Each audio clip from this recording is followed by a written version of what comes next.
And now, ladies and gentlemen, please fasten your seatbelts. Welcome to PreneurCast. Business cards being swapped, beers being drunk. Can I say a nasty word? Can I say procrastination? With Pete Williams and Dom Gocher. How well did that go down? We can talk about that entire thing in a very another rant and soapbox episode if we want to. Visit us online at preneurmedia.tv. Hey everyone, welcome back to another exciting episode of PreneurCast with me, Dom Goucher, and him, Pete Williams. Hey mate, how's things? Hey, pretty good. We're gonna have to change that intro. I think. I kind of like the old ones that we used to do, where we just give you crap. We used to give me crap, yeah. Basically, let's be blunt about it. Yeah. So should we just start again? No, hey everyone. No, you could have left it in the show.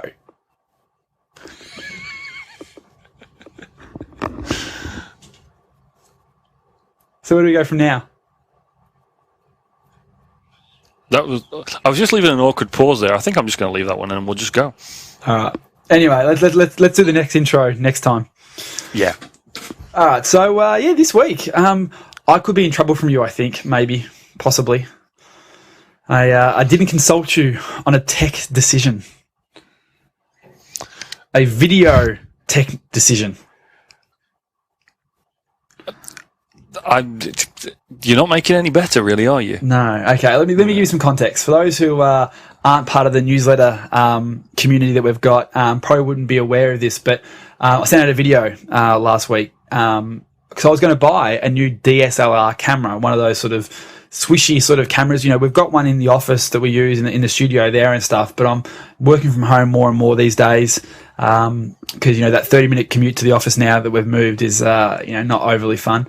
So I only go to the office a couple of days a week now. So I'm doing a bit of video at home, and I was going to go and buy a DSLR camera so I could get those, really crisp shots that sort of have that fuzzy background and me really clear in the front and all that sort of stuff. So looking around and, I think about $2,000 is, or at least $1,200, sort of at least for the base unit of the camera, and then obviously the lenses and stuff. So about $2,000 investment I was going to make in a camera. And you weren't available at the time, and I was, impulse purchase kind of things like, I want to get this camera today. So I put out a tweet saying, what's the best place to buy a Panasonic GH3? Because apparently, according to some people I was able to reach that day, that is probably the best video camera or video DSLR camera going around these days. And my spirit would have been with you on that decision, by the way. Okay, cool. That's a good start. That's a very good start. So to cut a long story short, coincidentally, that same morning, a friend of mine sent me an email saying, hey, check out this really cool course on doing video with your iPhone. Because he sort of obviously saw my tweets and thought might be a better way to go. So I threw down a whopping $97 and invested in this little course on how to do video with your iPhone. And one of the key things in the sales letter for that product, which is what got me over that huge $97 hurdle, was this training that he had in there about how to actually create that depth of field and blurred background on the iPhone, which really freaked me out. So I recorded a video, which we'll put a link to in the show notes, of me actually doing this depth of field video on my iPhone 4S. And it was really cool, and I'm really proud of it. And I have basically saved myself about $1,200 because I'm not going to buy a DSLR camera now. For the stuff I want to do in the home office, I'm actually just going to use the iPhone 4S with a couple of the cool little apps and things that are, about $100 in sort of, accessories that I've purchased as well off the back of this program that, I want to go to the full length with everything that he suggested. But it was really cool. So I saved myself about $1,200 and decided just to use my iPhone 4S for some of the HD video stuff that I actually want to do face to camera. Now, you see, This is almost like a standard conversation for me with my clients. They come in, they go, "Oh, you're going to be really mad at me," and then they'll say something. Maybe sometimes they'll say something like you did, which is that, "Oh, somebody else said this was a really good thing." It usually does go along the lines of, "I couldn't get hold of you," which for an Australian isn't really unusual because the middle of your day is the middle of my night and so on, and you are a bit of an impulse buyer. Just a little. I almost bought a new $80,000 car last week, which I decided not to. But that's a whole other story. And I actually want to talk about this. Can you remind me in a couple of episodes' time to actually talk about why I didn't actually buy the car? Because I think there's actually a really good lesson in it. That's a whole other conversation. Yeah, we'll probably have a different perspective on what makes a good deciding factor on that. But yeah, let's talk about it.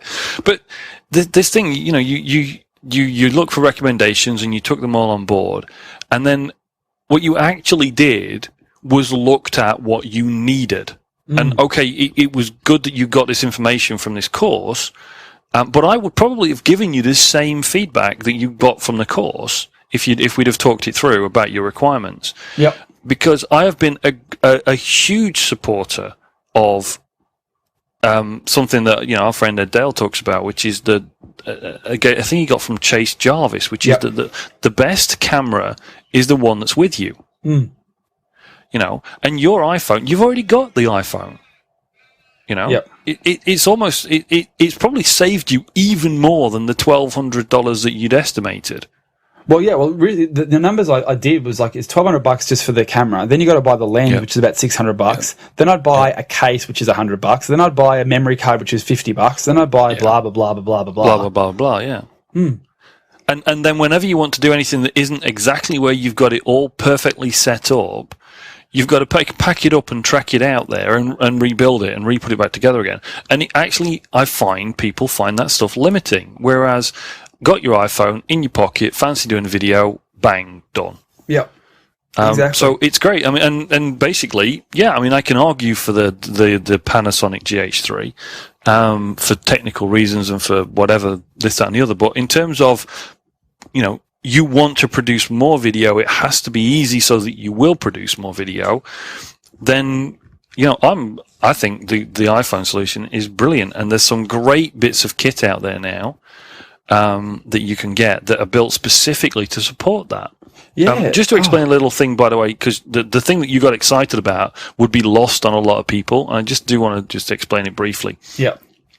What most people don't notice when you're looking at a video, and it's also true in photography as well, very often the difference between professional photography and professional video and amateur photography and amateur video is how much of the image is in focus. And very few people notice this until you point it out, but they know that they can almost get this tangible feel that something is or isn't professional. And it's to do this with how much is in focus. And how much is in focus is usually a factor of the quality of the equipment that you're using, the quality of the lens, and how much control you have. Because a professional camera gives you all the control, and a consumer camera makes all the decisions for you. And the easiest decision to make is, well, let's just have as much as possible in focus, and then, if we're all lucky, the thing that's supposed to be in focus will be in focus. That's the reasoning. Yeah. Seriously, Absolutely. That's it. Get as much in focus as possible that in different distances away from the lens. But this professional quality, if you watch any film on the big screen or even TV programs, you'll see that the thing that you're supposed to be paying attention to is in sharp focus, and everything else, either in front or behind of it, is out of focus by varying degrees.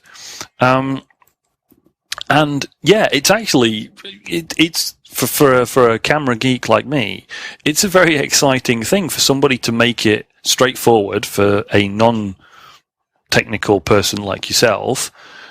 They've come up with this method that you can use so that you can get that effect. So you're getting a professional video effect from basically what's a consumer grade camera. Which blew my mind, because I wanted to make sure, I'm like as much of a tech geek that I'm not, or that I am, depending on which way you want to look at the coin. I'm all about good results. So I wanted to create high quality video to set myself apart from other people, and make myself and the quality of our production really, really high. So I was going to go and invest $2,000 in a camera because it's expensive, but at the same time, $2,000 is not a huge investment for what I wanted to do with it and how I could justify it.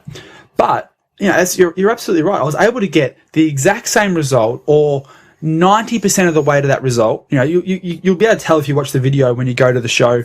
Go to PreneurMedia.tv and check out the show notes for this episode, and watch that video, which I encourage you to do. it sort of talks about this in a bit more in depth, obviously. It's only about 10 minutes, I think. But you'll be able to see that, like, you'll be able to see this depth of field and the focus and anti-focus and the blur and stuff. And it's not completely 100% crisp if you really want to be nitpicky and you are a high-end photographer type person. But for the majority of the audience, it's going to be blurred in the background, which means the person's going to be focusing on me and what I'm saying, which is the key idea of all this. And you're getting that with your iPhone that you already exist. And it's not even my iPhone 5, which I don't even have. It's still an iPhone 4. So it's a previous model iPhone, and it gives me exactly what I want. So, it's not all about having the latest gadget. It's about getting the most out of the gadget and having the gadget that's right for the job. Absolutely, and this is the advice that I give everyone. People expect me to give them a shopping list that would put a big dent in the bank balance, but at the end of the day, unless what you're trying to produce needs that, I'm all for use what you've got. Literally, if you've already got an iPhone, great, you're streets ahead. Let's get on and film something.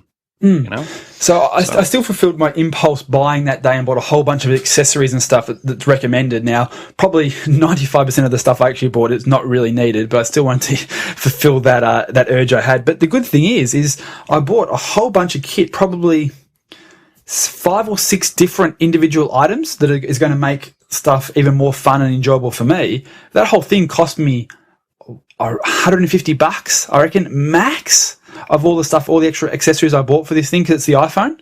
Whereas if I wanted to buy those same accessories for a DSLR, $500. So, I still got to fulfill that impulse urge I had that day. But also got the video done and, waiting for some deliveries over the next couple of weeks, some stuff that's going to come. So I've already started drip feeding through. So it's like Christmas every second day in the office where I get a new piece of kit arriving in the mail, which is pretty cool. Cool. And the important bit, the important kind of part of the story there for me is that because there's actually less technology involved, less pieces of equipment, less buttons to press, less of all this, there's less procrastination. Very good point. You got on there, you just got on and got it recorded. Now, we're kind of going on about this, but this is something that I think is an important lesson, whatever it is that you're doing, whether it's video, which I think is about as high tech as most of our audience, really would get involved with themselves. Maybe a website might be equivalently, scary and technological, but I think most people are more scared of video than anything from a technology point of view. And so the reason why I think this is valid to talk about now is just this lesson that, whether you're a shiny kit freak like yourself, or, you're just somebody that's trying to get started and trying to find the right thing, the best thing to get you to the next level, it doesn't have to be about spending a lot of money on a lot of equipment and a lot of things. In fact, sometimes it can get in the way. Yeah. Now, one last thing before we get into the interview with Trevor, which is obviously the key focus for today's show. And again, we've got a bunch of his books to give away, which is really cool. So stick around till the end of the show to hear about that. I want to just quickly, if we can, just bang off a whole bunch of really quick ideas of how and where our listeners can use video, because, quite often you talk to someone, they're like, oh, your video is great for you, but it doesn't fit for me. So I want to sort of bang off a whole bunch of ideas of why someone in some unique businesses would want to actually go and check this out and start doing video in their business. So, obviously in a position like you and I, Dom, where we sort of, take time away from our core businesses to do stuff like the podcast and the blog and videos and things like that, people can understand that because they can see what we're doing and say, oh yeah, if I was educating people and teaching and stuff like that, I can see how video works. And it's pretty obvious there. But, one of the examples that Jules uses in the actual program that I've, suggested and we use ourselves is he does little commercials for clients on his iPhone. So, there's a bike store example that he actually walks through of how to actually create a little online commercial for a bicycle store, a retail store, using the iPhone. So if you have any sort of retail store for our, the outdoor gear store that we work with on and off, and if you get the bike store or you have a clothing store or something like that, you could do some really cool video highlighting the outfits that you actually have in the store, or some buying tips and some buyer's guides, or how to change a tire for your clients when they buy a bike. Hey, check out our YouTube channel. We've got a whole bunch of maintenance tips on there in video format. If you're a lawyer, you could do a whole bunch of quick tips and advice videos on divorce and estate planning and your legal requirements, and a whole bunch of like almost FAQs. Sit down and write out the most frequently asked questions you get in your business, in your industry. If you're an accountant, what are the 5 quick, most easily implementable tax reduction tips that you give your clients, and record a 3-minute video for each one of those.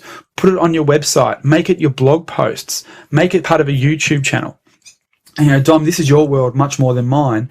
Can you think of any other things off the top of your head of different video ideas, just to sort of spark some people here and actually have them thinking about, if it is very, very easy, very, very frictionless, and they're using the device they've already got in their pocket, how they can actually use video in their business? Absolutely. I mean, a great one. And underneath all of this, the really important thing, people might think, oh, it's only an iPhone and I need to be really professional and things. And it's like, I read an article today, which was an excellent summary about the difficulties caused by the perception of people about video because of traditional broadcast TV and film. People have this idea that everything has to be up to that standard. All right. You need to get rid of that. You need to get into your head the fact that it's the content that's the important part. If you are informing somebody of something, it's that information that it's important to get across, not perfect setup and everything else. So just bear that in mind. But an example that I gave to, in fact, our decorator, we've had a decorator in this week, and we were talking about this very topic about the use of video. And he said, well, why is that relevant to me? I'm a painter and decorator. Oh. And I said, well, imagine, in this day and age, right, we've got economic problems and people aren't spending money. And what he'd come in to do was actually to just touch up the paintwork in an area of the house. It wasn't stripping all the paper off and all the paint off and starting from scratch. It was literally just painting over and refreshing the paintwork. And I said, if you'd come in here and very quickly with your iPhone walked around and shown this area before you started, and then shown the area now after you finished, I mean, it literally was visibly a better environment. It was brighter and lighter just because he'd refreshed the paintwork. And I said, that's a fantastic advert for your services, and it's educational for people who might feel that they can't go the whole way for a redecoration or whatever. But it's like a discount way to improve your environment in these economic times.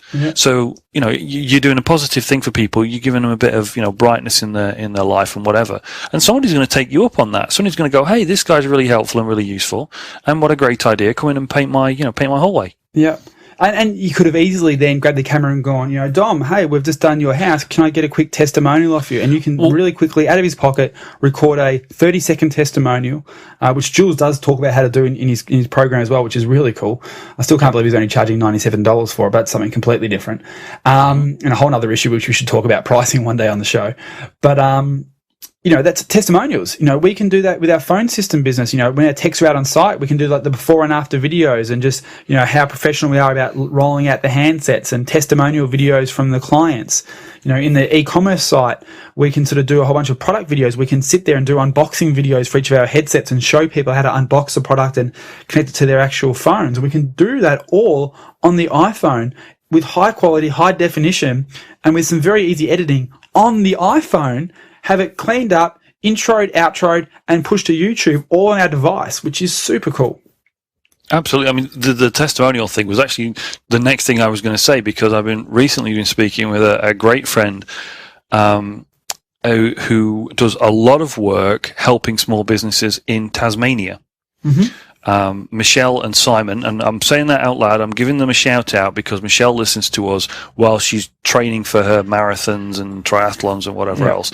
And so she's out running and listening to this. Michelle, I'm talking about you. Michelle, here's a quick tip. Pick the next light pole and push hard from now to the next light pole. There you go. Just make you work a little bit harder on your run. Look at the value we had on this call. But I know Michelle was you're laughing at me too, Michelle. Michelle was telling me that her and her husband Simon, part of what they do, they get they get funding from the government to help small businesses in down there, and they need to report back. And what the government really likes them to do is to get feedback and testimonials from the people that they've helped. And she said that it's so easy for them. They just make it part of their routine. This is something that we talk about all the time. We talk about having scripts and checklists and things when you go and you do quotes or whatever it is part of your business. You have a checklist. You have like your people, your call operators, telephone operators. You give them checklists, things that they need to ask people, things they need to do. And I'm sure, if you wanted to do testimonials, you give that as part of your checklist to your engineers. Mm-hmm. And that's what they do. They have a checklist, and one of the things is that they make sure they get these testimonials, and they get them with their iPhone. And it's there. It's just in their pocket. They've always got it with them, and they just pull out their iPhone, and their response rate for testimonials is phenomenal. They get such great feedback from the people that in the government that they need to report back to, simply because they get these testimonials. And the reason they get them is because they've got their iPhone in their pocket. Yeah. Absolutely. So it's full loop on that one. So, I mean, so yay video, as I always say, it's my business, so I would do, but it's great to come from you where it's not your core business. And I think you made a great find there with that course, Pete. I think it's a brilliant thing that somebody's put it together to educate people to use this everyday gear to get a professional result. Awesome, dude. Awesome. So let's get into the interview. Let's get into the actual meat. Yeah. Sorry. Of today's conversation. I guess it's a good lead on because you mentioned, video is a great way to create content. Yeah. And Trevor Young, another good old Australian, which is cool. It's good to have some Aussies on the show every now and again, which is awesome. Has written a great book called Micro Domination. It's got the longest subtitle in the world, which is How to Leverage Social Media and Content Marketing to Build a Mini Business Empire Around Your Brand. Now, on the surface, content marketing is everywhere. Everyone is talking about content marketing. But there's some good stuff that Trevor and I cover in this conversation that sort of really helps people identify that the content is not the business. And this is something that I, say a lot, and hopefully people are getting this, is that, with so much talk about content marketing, so many people are getting confused that the content is their business, that they're in the business of creating content. And that is far, far, far from the truth of successful people and successful businesses and successful brands that Trevor talks about. The whole idea here is that you have to have a business model. And this is something that I'm actually working with a couple of writers on to actually, rather than writing, I'm producing a book. I'm not actually writing it myself. I'm getting a whole bunch of writers to actually contribute to write a book about business models, because I think so many people are very, very confused about the difference between marketing and a business model. So I'm getting this report and stuff written up, which will probably be a few weeks away yet, because we're in the process of getting it all done. But it's going to have a whole bunch of different business models people can actually look at and go, okay, this is the type of business I want to create.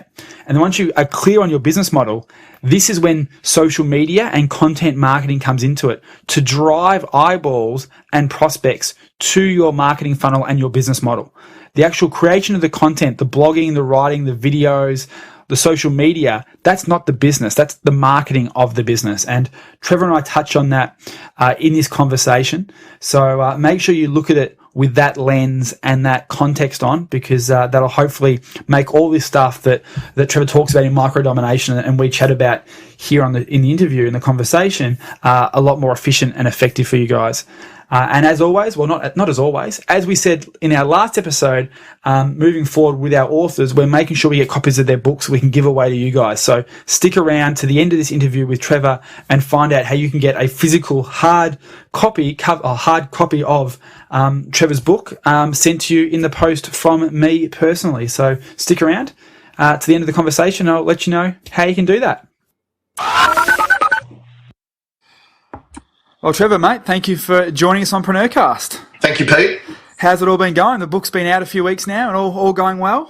Yeah, it's starting to build momentum, and anything to do with book marketing, as I understand it and what I'm going through, is that There's just lots of different activities. So I guess if you went back 5 or 6 years ago, you probably just did major press type activity. Yep. And today it's like, talking with podcasters such as yourselves and bloggers and writing guest posts and tweeting and having some interesting little promos along the way and competitions and giveaways. So it's the sum of many parts, my friend. Absolutely. I'm sure we'll get into it a little bit later, but I do want to know later on how you've been going with Wiley, because they published my first book. What was it? 7, 8, maybe 9 years ago now? It's been a while. And as you said, things have definitely changed compared to what we did or didn't do at the time with my first book. It was sort of pre-internet marketing, so to speak, in the book business. And it was some interesting conversations were had between myself and the Wiley marketing team at the time. You're paying me to write a book on marketing, but you're not taking my advice on how to market the book. It was interesting. So we might get into that a little bit later. But Sure. But the topic of today is micro domination, your new book. Do you want to sort of give a bit of context and explain what the book's all about, rather than me doing a terrible job at it?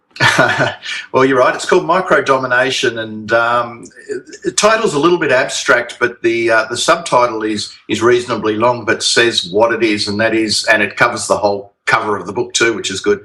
And the subtitle is how to leverage social media and content marketing to build a mini business empire around your personal brand. So I've got that off by rote now.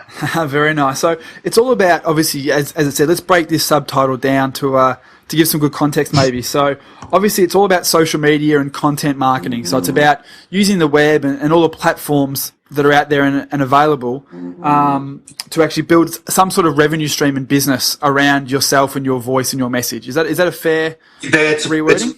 It's pretty good. What I did was that I sort of had 4 cornerstones of it. So it was about develop your platform, build your personal brand, grow your business, and in this case, a multi-income stream business, and then live the dream or live the life that you want. So putting the business into your lifestyle versus the other way around. So what it is, I've looked at I call it the rise of a new breed of creative entrepreneur, and I've called them micro mavens. And these are, as I say, entrepreneurs who are leveraging the power of the internet, social media technologies, using content marketing to build a platform for their personal brand. And often this is on a global scale.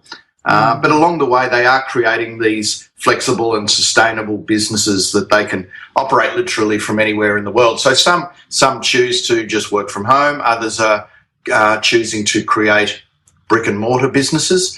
And some people just travel 80% of the time and still run their businesses. So it's a sweep across all of that. Yeah, and one thing that I really enjoyed from reading your book was the use of the word business. And this is going to sound really strange, but I'm sure a lot of listeners to the show have heard me rant and get on my soapbox many a time about this whole thing. There is no such thing as internet marketing.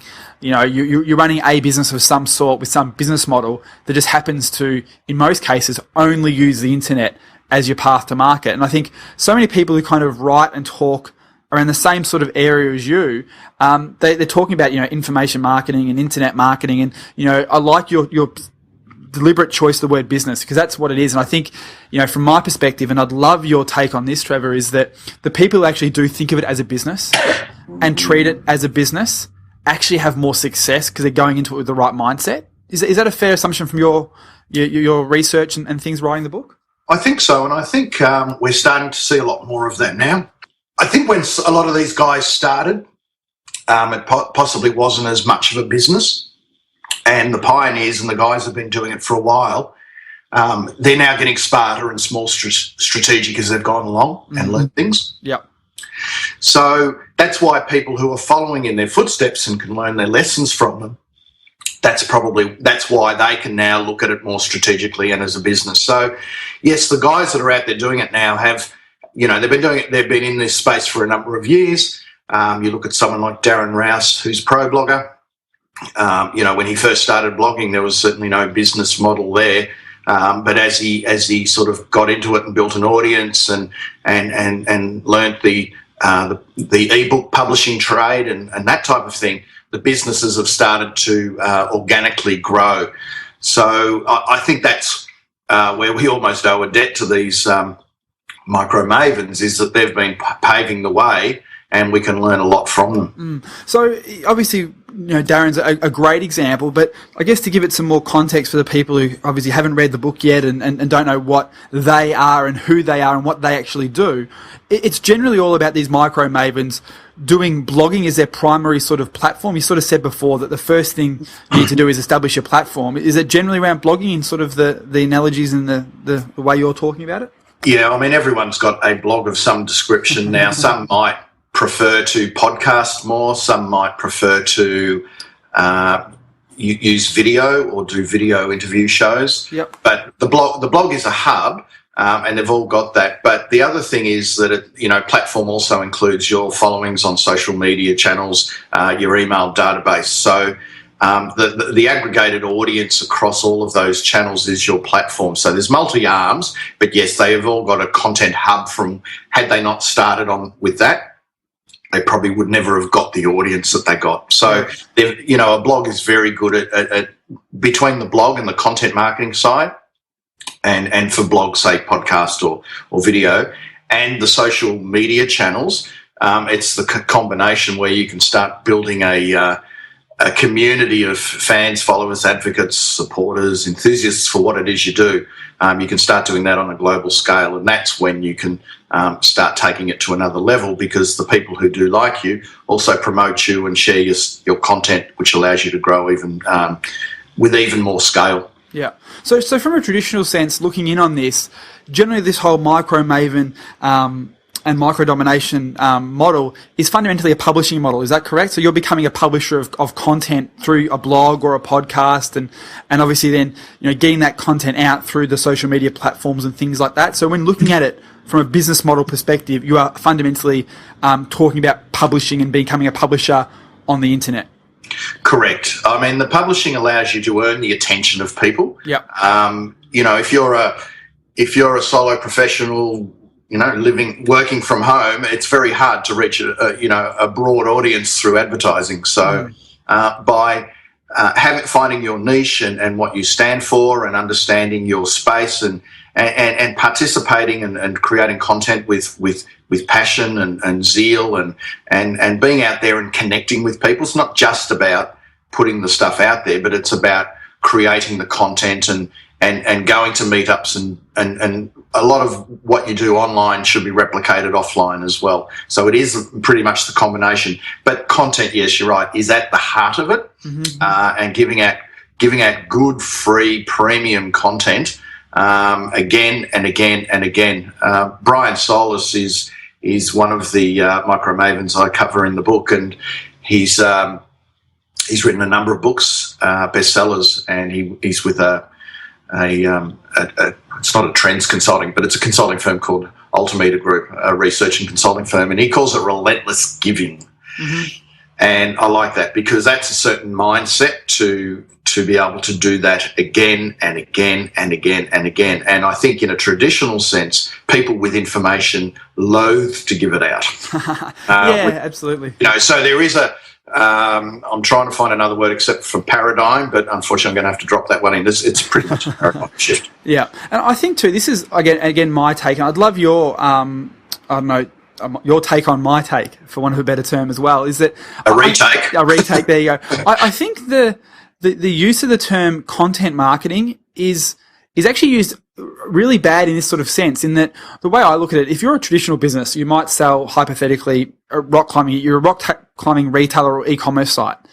Using content to actually market the core business makes sense in terms of content marketing. So you might, interview, rock climbers and write about different rock climbing routes and places to go climbing and all that sort of stuff in an effort to drive traffic back to your e-commerce sites. People then obviously, trust your brand and buy the harnesses and the climbing shoes and the chalk and all that sort of stuff for you. Right. And I think content marketing in that sense makes perfect, description.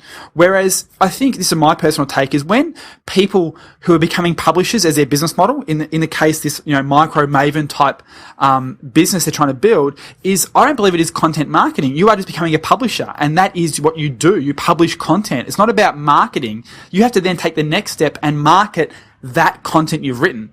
So it's not actually content marketing as a core thing, what you're doing. You're becoming a publisher and then having to work out and use places like social media and real-world networking events and things like that to drive traffic back to that content you've written, which is the source of your relationship and the income. What's your take on that? Oh, no, it's a good point. And I think, and as we know, content marketing is growing extremely quickly and it's been talked about in all manner of circles. There's two sides of the content marketing that I see, and one is that exact one about the rock climbing with the online store, and you do the frequently asked questions, and your cornerstone content and all of that sort of stuff, and that's geared to really be helpful, but it's basically around your business, and then you get the thought leadership content.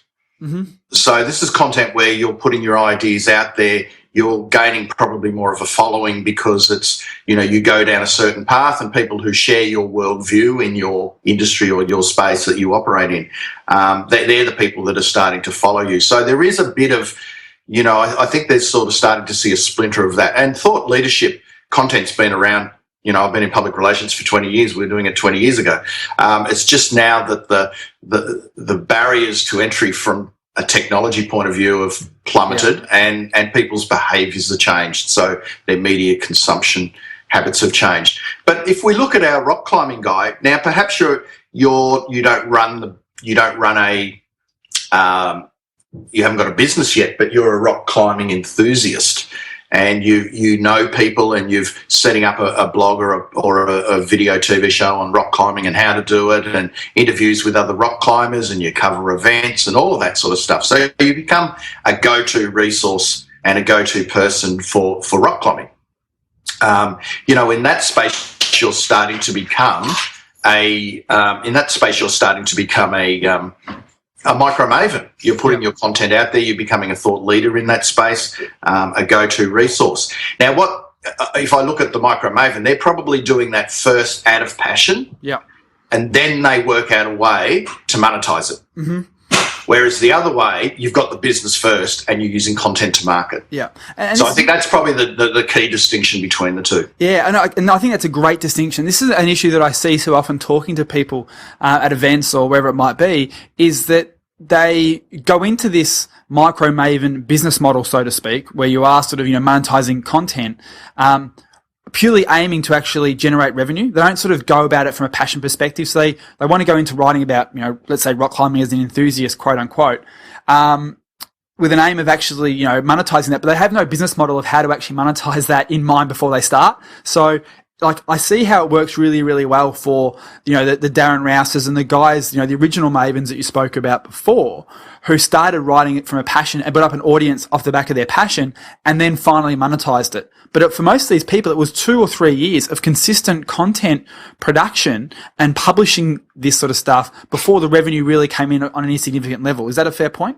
Yeah, that's very fair, and I think that's the thing that separates the micro mavens from others, is that it is the passion. They're doing it whether they're doing it for free anyway. Yeah, and this is the really, really risky thing I see for a lot of people, and you address it really well in your book, which is great, is that, well, you've got to understand how you're going to monetize this at some point, because you talk about, the third sort of path of becoming a micro maven is the, growing your business. I think for a lot of people, they need to actually understand what business they're going to grow in 6 months' time. Like, how are they going to monetize this later down the path before they get into it? Otherwise, they get lost and they start, running from one idea to the next idea online, and they just don't actually achieve anything.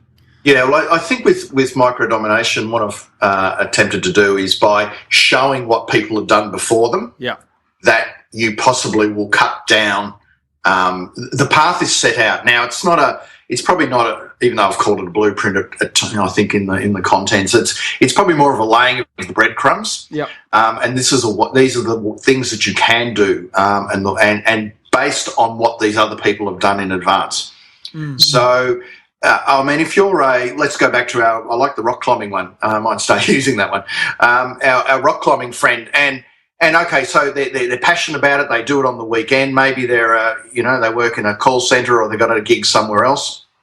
And this is what they love. They want it. They've got a passion for it. They've got expertise in it. They've been doing it for years in terms of rock climbing. So that expertise side of things and passion is there. And so they start this sort of side hustle thing. It's out of pure love for what it is and getting involved. And then over time, what this person might find is that they start getting invited to things. They start getting, maybe because their audience is growing and they get known within their niche. So maybe there's a video that's been done on rock climbing, and the producers of that send them the video to give some videos away, and then they're asked to speak on a panel. And then all of these little things start happening as their influence grows. Mm-hmm. And then once their audience becomes bigger, then it becomes, okay, well, I'm speaking, I've got a coaching thing in terms of having a rock climbing boot camp. And then you start maybe becoming an affiliate salesperson or an affiliate site to sell rock climbing gear, because you're attracting so many rock climbers to your site. So that is that organic thing of how it starts. So where micro domination is sort of filling the gap is, if you can see that ahead of time, you've got a bit more of a path laid out for you. Which I think is fantastic. And, this is one of the things you touched on before that you write about in the book, and this is probably a big friction point for a lot of people, is this whole, well, I'm not an expert, or, the whole expert authority differentiation. I'd love you to sort of talk around that a little bit, because I think that'll help break down barriers for a few people in terms of, well, how can I go and monetize something that I'm only passionate about, that I'm an amateur on a weekend? Well, I mean, even if it's, you love coffee, and we're both in Melbourne, and coffee is a big thing. So maybe you create something and you become the coffee maestro, and you go to 5 cafes a day and you record them all meticulously, and you interview baristas and coffee roasters, and you know where the beans come from and all of that side of things. So you become just by doing that, You're becoming an expert. Where you become an authority, I believe, is you take it up a notch. And that's when, there's a million experts in a million fields, but the authorities are the people who are actually out there sharing their knowledge and interviewing others, and even putting the spotlight on other people and other experts. And you're seen to be becoming an authority because you are right in the middle of it. So, by blogging and being on podcasts and being on which might lead hopefully to some media interviews, etc., over time you become being seen as an authority in that space. Now, you might not have been an authority when you certainly probably weren't an authority when you started, but because you've put that work in, you're becoming seen and perceived as an authority, and with authority comes visibility and influence. I think too, for a certain part of the marketplace, there's room for authorities that aren't actually experts. If you're the publisher, so to speak, you look at certain different business magazines or any niche magazine, for example. Most of the people who are employed at that magazine aren't actually passionate about where they work. They might work at a music magazine. They might not be musicians. They might work at an athletic, running magazine. They may not be actual runners themselves, but they can write, they can interview, they can talk about running. And they've got access to people. Yeah, and you could do that as a micro maven, to a slightly different take on what you talk about in the book, but you could become someone who's just passionate and become the publisher, because you're monetizing this, and you can become the person who interviews people and writes about all that sort of thing, and your site, your brand can become an authority, even though you're directly not an expert to begin with, and that expertise can obviously grow on the other side of the coin as well. That is 100% correct. Yeah, you can build authority in a space by being the interviewer and the observer, and there's a lot of authors out there, and that's part of what they've done, is that they've seen a space, and they might they've interviewed people, and from that, or they've done research and they've interviewed, and by doing that, they've joined the dots. And that's what's made them the authority in that space. I think, Malcolm Gladwell's sort of a kind of take on that obviously he's written some very authority-based books in different sort of niches, so to speak, but he's not really an expert on psychology or anything like that, but he's just a really good journalist and writer and publisher of content. That's right, he is. And he's an observer. He's curious, and he's an observer. And I think one thing that micro mavens are is that they're curious people. Yeah.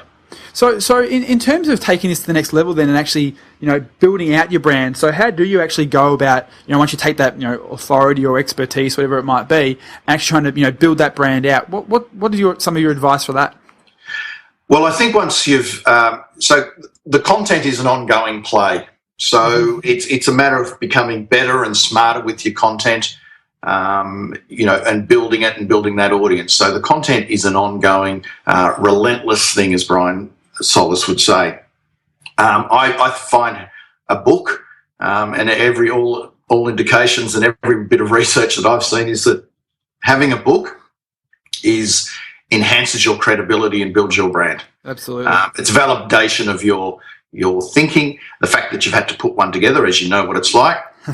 You need to have clarity around your thoughts. But if a publisher publishes you, and even if you're publishing yourself today, that's, if a publisher does it, that's third-party validation.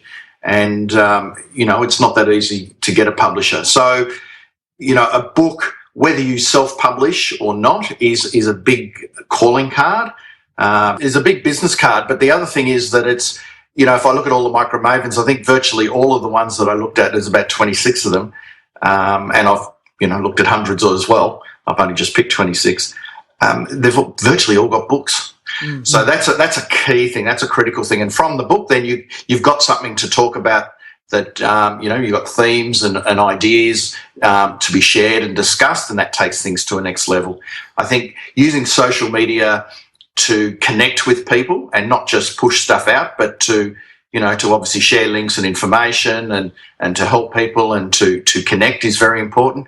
And public speaking, I think, once again, micro mavens probably don't set out to do public speaking, but most are professional speakers these days because they've been asked to. So all of these things roll on together. So micro maven's likely to have a book or a digital course or they might run a brick and mortar business, but they'll be speakers, they'll be consultants potentially at some point, or coaches, that side of mentors. So that's the space that they play in, and it's all based on their knowledge and their expertise and their passion. Yeah. I think that's something that's really good differentiation point that you made there, is that you talked about the book under building your brand, not under growing your business. And I think so many people who sort of, go into this game think that the book's going to be their monetization strategy. Yeah. And, that's not the case. If you're going to go and publish a traditional book, particularly with a publisher, it's very, very rare to actually make money off the book itself. It's a positioning thing as a way to grow your brand that you can then, on the back of that, grow your business, which is obviously the next step that you talk about by, paid public speaking gigs, doing the consulting, maybe creating some of your own digital products or courses and stuff like that. But the book itself, primarily in most cases, is a brand builder, not a revenue generator. Correct. And I think I also see, and a lot of people talk about, I want to get into, because blogging, particularly in Australia, but also overseas, is going along like crazy and growing. But people see, the media start covering bloggers, and they see that, these bloggers are making money from their blogs, and it might be, a couple of one-offs doing that. But, they want to get in, they want to build a blog to monetize the blog. You don't monetize the blog. You use the blog to build your personal brand. And from that, people buy into you. Mm. They buy into, this is not a multi-author blog. This is or an online magazine. This is a blog that you run as an expert in your space. And so people buy into your brand. So if they're going to book you to speak, even if they're going to sponsor your blog, they're sponsoring you, the person, and the blog underpins the personal brand, and then the personal brand underpins the business. Yeah, that's it. So in terms of, obviously we've spoken about the, developing your platform and building your brand, and obviously we've spoken various times already about the monetization and the business model. The last point you make in the book is about living your dream. What's that all about? Well, it's sort of that ties up the end nicely, because ultimately people, and I think this is what the net's allowed us to do, is to have that flexibility and freedom. So on one hand, it's sort of a book also for the times to, there's a lot of people out there who are unhappy in work, and we see the stats, and I think I've got one in the book where something like 80 or 90% of people, according to one survey, were looking at changing jobs. I mean, if you go into the city of Melbourne or any city and watch people come out of the underground at about 8 o'clock, and no one's looking up and looking happy. So, there's a lot of people not wanting to do the drudgery of a 9 to 5. And I think, the fact that the tools and are out there now to help people be flexible and work virtually, and some are doing it to an extreme. So you look at someone like Natalie Sisson, who is got the great moniker of the suitcase entrepreneur, and she basically travels for much of the year, living out of a suitcase, but she still runs a very solid, sustainable business as a result of that. And she uses all the tools. She has virtual teams. I think it was last year she went on a big bike ride through Africa, so she was out of contact a lot of the time in terms of internet contact. So she had to set the business up in advance so it was working, so she could do that. So, I mean, I think we're all love to be in a position where we can fit work around our lifestyle, not the other way around. Absolutely. It's good in theory. It's good in theory, but you need to be able to do it. Yeah, and I think it takes time too. Like, this is not one of those things, go quit your job tomorrow and start blogging and you'll replace your income in 3 weeks. It's definitely going to be that thing where you obviously have to, build that platform, build that brand out, which can take time. But if you're catching the train to work, for the next 6 months, well, why don't you write an article every day and start publishing a blog post every single day about something you're passionate about? And, over time, you'll start building that audience where you can start, monetizing that audience. And then at some point, like Darren did in the Pro Blogger, he then, was able to quit his job and take the blogging stuff seriously because there was revenue coming on the side that he realized that, take a bit of a pay cut for a while, continue to work hard. And that's going to obviously, increase the revenue by, being able to dedicate more time to it. But you can't just, cut the cord and make the jump straight away. It's a medium to long-term play. It is. And, to build a brand, a strong personal brand, and to cut through, there's a lot of, while the tools are there and it's never been easier, there's still a lot of noise. Yeah, absolutely. So speaking of noise and cutting through, I want to sort of change up a little bit and talk about the book itself and getting the book deal, because looking from the outside in, my guess would be that because of the PR Warrior blog, which you've been writing for a number of years now, has built your own brand and your own awareness. That's probably one of the key reasons and leverage points that were able to get you the book deal. Is that a fair guess from the outside? Yeah, that's fair. I mean, and this is I'm not in the micro-maven stage of anyone that I mentioned in the book, but that's when I looked in the rearview mirror. I was going through a lot of these things that I was looking at these people, and I was in public relations for 20 years, but a lot happened with the blog, not in the early years, but when I look at the blog and getting on Twitter and building my platform from there, you start, getting asked to speak, and then from speaking, you build a broader profile, you get a Twitter following, the media come calling for quotes. All of those things start knitting together, and that's that building of that personal brand. But it all started for me with the blog. And yeah, so I had a platform, and as you're probably aware, publishers love authors now with platforms because they've seen how publishers can market their book to the people who are following them and their community of followers and advocates. So yeah, I met someone from Wiley, the acquisitions editor, at a function, and it was really submit in. You still have to do a book proposal, but having a platform really helps. I did do a mini ebook on this, like about 5,000 words, just to really test the theory and to put it out there and see if there was some acceptance of the idea. Mm-hmm. And this was a few months out from getting the deal. And so I put it out, and what I did is I just snuck it out. I didn't go really too nuts on it. I did it as a PDF ebook, and I got it out there, and I did a tweet reach report, and that's a report that monitors or evaluates how far a tweet has travelled, for example. And I reached quite a few, hundreds of thousands, if not a million people. I can't remember off the top of my head, but it was pretty high. It just went nuts. I got a few high-profile people giving me some nice plugs. So let's say it was hundreds of thousands of people that were reached. So I could create this beautiful little report and send that in to them just before they have they have a quarterly sort of acquisitions committee meeting, and that's where they decide what books they're going to go with and commit to. And you kind of want to nail it the first time. You don't want to really be going back to that 3 months later.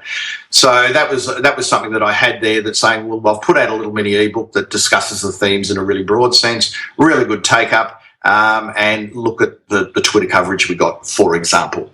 And so whether or not that got me across the line, I don't know, but it certainly didn't hurt.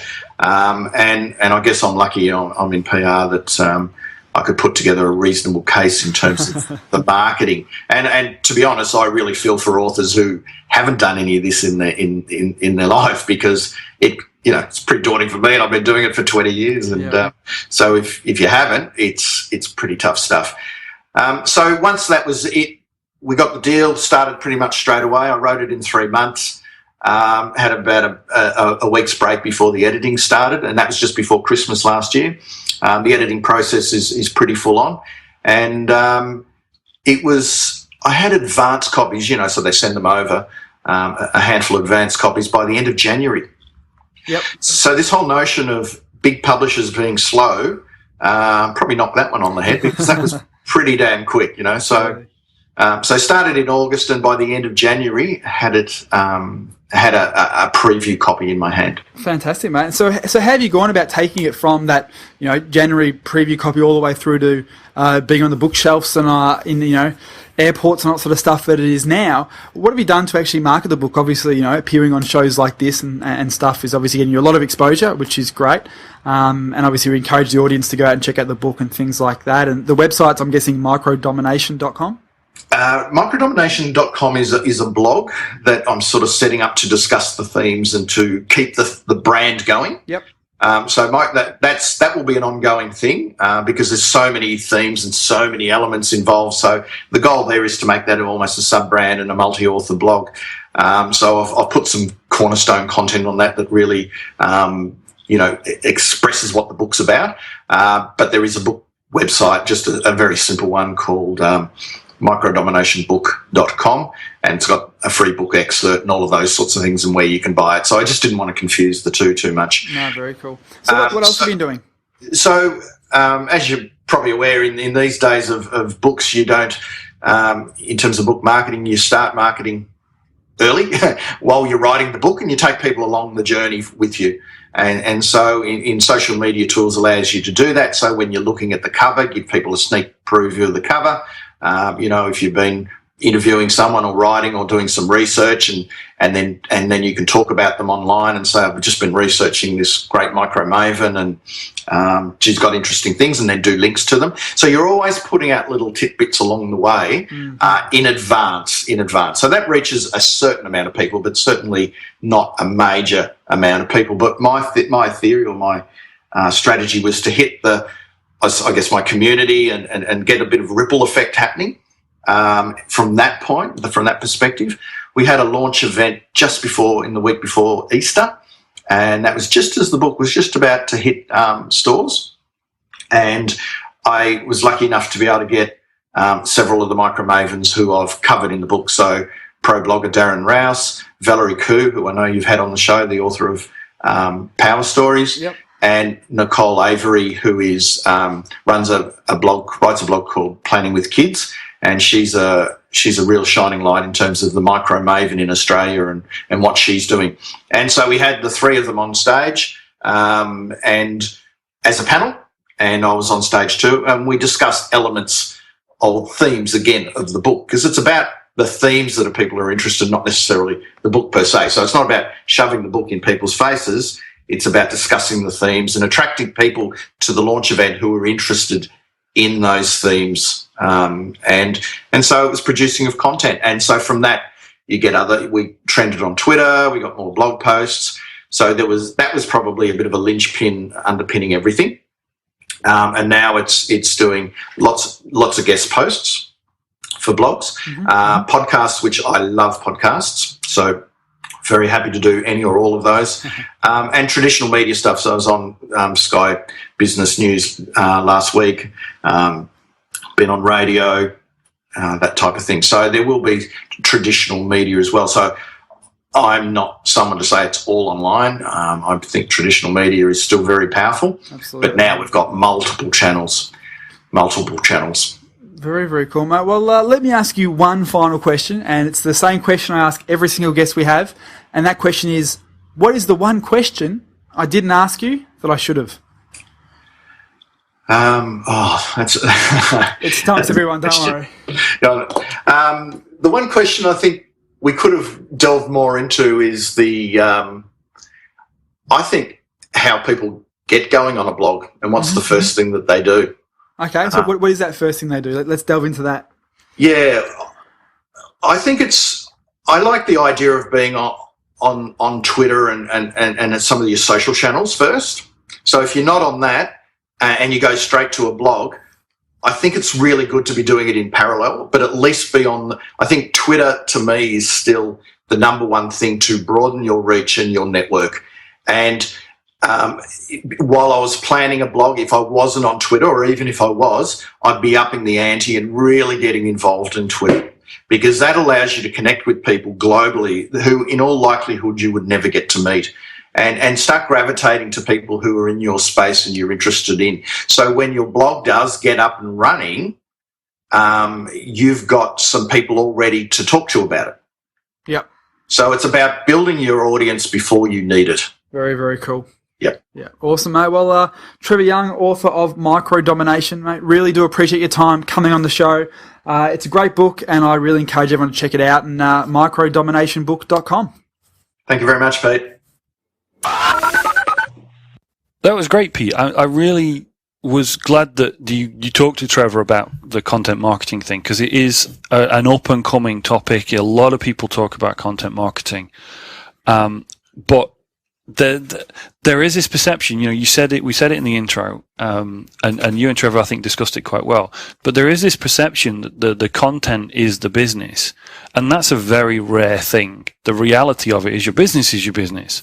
The content is this vehicle, this conduit, to getting something done. And that's really a really important perspective. So I was glad that you talked about that in that interview. Cool. Awesome, man. Well, yeah, I think it was a great conversation. Another co-Wiley author as well, who published my first book, which is nice and cool to support the Wiley family as well. Yeah, folks, by the way, we're not just, we don't just get authors from Wiley. Any authors else from different publishers, please contact us. We're happy to have anyone on that's got something to say that's relevant to our audience. So just drop us a line, support@preneurgroup.com. And we'll set something up. But Pete, we said at the beginning, again, this time, Trevor's publisher has given us some copies of the book to give away. Absolutely. How do people get hold of a copy of the book? Well, basically, the leverage point that I was able to use with the publishers as they approach us to get on the show, they obviously know that our audience is huge. We're up to 38,000 or so, which is amazing. And I thank each and every one of you. Really appreciate your ears and your eyeballs. And what I've been able to do is say, obviously, if you want to get your author exposed to this to our community and things like that, give us some copies of the book so we can give away. So what we do is that if anybody helps share the show or support the show, you get an entry to win a copy of the book. We've got 4 copies of Trevor's book to give away this week, which is really cool for anybody anywhere in the world. We'll post it to Uruguay, to the middle of America, to South America. No matter where you are, we will send you a copy if you are lucky enough to win. So to enter, all you need to do, as I said, is support the show. So it could be leaving a comment on iTunes, which helps get the exposure for the show up on iTunes with more listeners, which helps the publishers, authors, get more exposures for their book. Share the show on Twitter. Grab a comment, the best quote out of the conversation and share it on Twitter. Post it on Facebook. Write a blog post about how much you love PreneurCast and what you learnt from the conversation with Trevor. Whatever you do to actually help us get exposure. Maybe you've got a newsletter list and you can say, hey, PS guys, check out this interview with Trevor. It's fantastic. Whatever it might be that you can do to help support the show and get exposure for our guests and ourselves gives you an entry. So then all you need to do is email us at support@preneurgroup.com. support@preneurgroup.com. Let us know what you did, and you have been entered into the contest. And then Dom and I will pick 3 or 4 people who have done something cool. It doesn't have to be the most exposure, it doesn't have to be the most in-depth work, whatever it might be, anything that we think is funny or cool or helpful, whatever it might be, we'll pick 3 or 4 people, some at random as well. So, no matter what you do, you got a fair chance, and we will give away and post you in the mail a copy of Micro Domination, Trevor Young's book, which is really cool. So, enter as many times as you want, enter every single week if you want. There's no sort of restrictions around that. And, it's just a way to help you guys out, to say thank you for helping us out and getting more exposure for the show and our guest. Yeah, I'm really liking this new direction that we've got here. You know, we love to have interesting people on the show, just to break it up a bit from you and I just kind of giving each other shit. But it's great that we can also now do more, give more back to the preneur community. You know, the ability to kind of give out these copies of the book. And we'll always be on the lookout for things like this that we can do. You know, we'll blag anything we can, really. And it's completely open, folks. Every little helps. You know, don't think, oh, well, I haven't got a mailing list or whatever. You know, everybody's got an audience of some kind somewhere. And every little helps. So just let us know at support@preneurgroup.com, whatever it is that you've done. And we'll look at everything, as we always do. And we'll pick some people, and we will get something out to you. And in the meantime, if you want to get in touch with us, you know, the show, as always, lives out at preneurmedia.tv. You can listen to the show, download the show, get the show notes out there. And that's really the place that, you know, to share things from, if you want to pick things out of the show and share them out, from preneurmedia.tv. And if you want to get in touch with Pete or I, support@preneurgroup.com, as Pete always says, and anybody that you ask will attest to this. You send us something, we will get back to you personally. Pete loves his little audio recordings. I'm not so, I tend to type my responses, but trust me, if it says Pete or Dom on the bottom, we wrote it. Absolutely. All right, guys. Well, thank you again for being part of our community, listening to the show, and we'll catch you next time for another edition of PreneurCast. Thanks, everyone, for joining us. See you soon. You've been enjoying another fine episode of PreneurCast with Pete Williams and Dom Gocher. Make sure to hang out with the boys online at preneurmedia.tv or drop them a line via PreneurCast@preneurgroup.com.